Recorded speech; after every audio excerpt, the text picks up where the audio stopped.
Has the president now empowered you to handle more of the Russia-Ukraine portfolio, and in addition to the Middle East? He empowered me to go over to Russia and see if we could get Marc Fogel out. So that was the assignment. That's what I did. Do you think you'll be handling more of the negotiations, discussions around trying to find an end to the war in Russia and Ukraine? The way it generally asks with President Trump is he asks and we say yes. Could you tell us a little bit more about Marc Fogel? Where is he now? Did he actually get a tour of the Lincoln bedroom last night? Is he with his family? Is he getting a medical evaluation? That I can definitely comment on. I know where he is, but I don't want to say. Okay. He did get a tour of the Lincoln bedroom, which was pretty fabulous. I had never seen it, so it was great to see. He talked to his wife. He talked to his 95-year-old mom. By the way, I have a 92-year-old mom, so maybe we'll have to introduce them. And he talked to his 2 children last night. So I think he is, I don't know, it's hard for me to describe his feelings. You heard it at the press conference. He was so grateful to the president and so grateful to the people of this country for supporting him. For the European television, if I may ask you a question, how the president, the kind of involvement that the president wants from Europe, are we going to see the president asking for more to be done for the European Union in Ukraine? And how close are to peace deal? Well, I'm really not familiar with what the next moves of the president are. I think he's probably going to want to think about it today. I think right now he feels that the important story is Marc Fogel coming home. He was away for 3.5 years, away from his family. He's in his 60s. It's cold over there. He's got some infirmities, but he's going to get through them. He's got a great attitude, and I think the president is just thrilled that he could reach out and do this for the Fogel family. And so hopefully it's an inspiration for everybody. Another important topic is Israel-Hamas.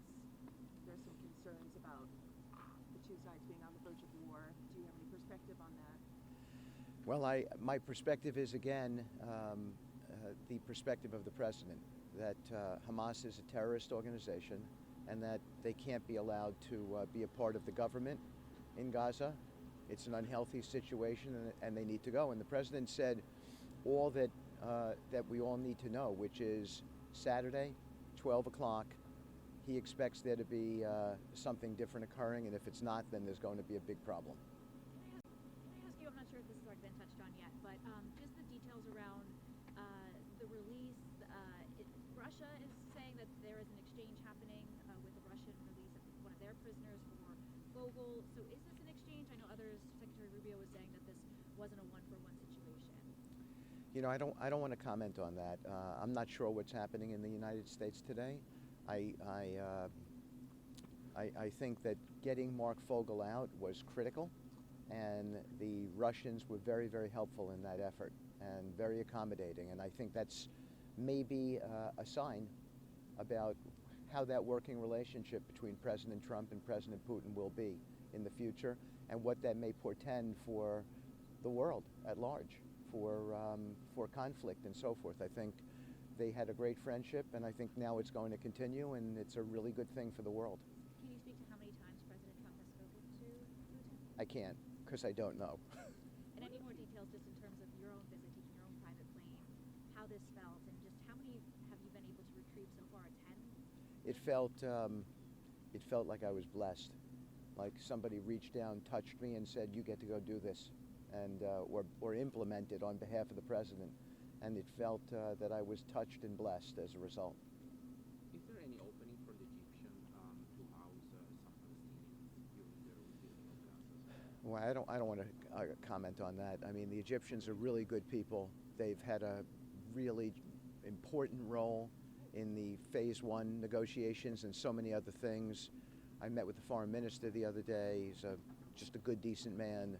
I've talked to General Hassan, the head of intelligence. He's a good, decent man. Everybody is just well motivated. And so hopefully all of that brings along a much better result on the balance of Phase 1 and what can happen in Phase 2. Who did you meet with on the ground? Who did you work with on the ground in Russia in helping secure the release of Mr. Fogel? Well, there's a gentleman from Russia. His name is Kirill, and he had a lot to do with this.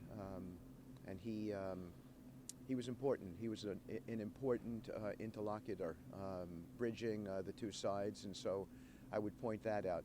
But I would also say that His Highness Mohammed bin Salman from Saudi Arabia, he was instrumental as well. He has a very strong friendship with President Trump, and behind the scenes he was encouraging and pushing and looking for the right result, and it was helpful. It really was. Was he pushing the Russians? I think that he was just, I just think that he was a cheerleader for the deal. He was a cheerleader for this rapprochement, where the two leaders would come together. And that's what happened. So thank God. Sometimes you don't get a good result. Here we got a very good result, and Marc Fogel is the evidence of that. Do you know what your next trip is, Steve? I don't think I have one. It'll be as directed. President Trump, he winds me up, points me. You know where not President Trump will meet President Putin, and if it will happen? I don't know yet. Yeah. But maybe in the Middle East, more likely, if it happens. It could happen there. It could happen. I don't. It's much more about their schedules and so forth. But they had a great relationship in the first presidency, and I think if the 2020 would have been different, which we all think it should have been, then maybe we wouldn't be in Ukraine today. Maybe that wouldn't have happened. My bet is that it would have never happened under his watch, and I think that hopefully portends a quick resolution of the conflict over there. It just shouldn't have been. It's effectively a NATO war, and it just makes no sense to me, and I think it makes no sense to the president. And that's not because I'm saying it's because he said it time and time again. Thank you.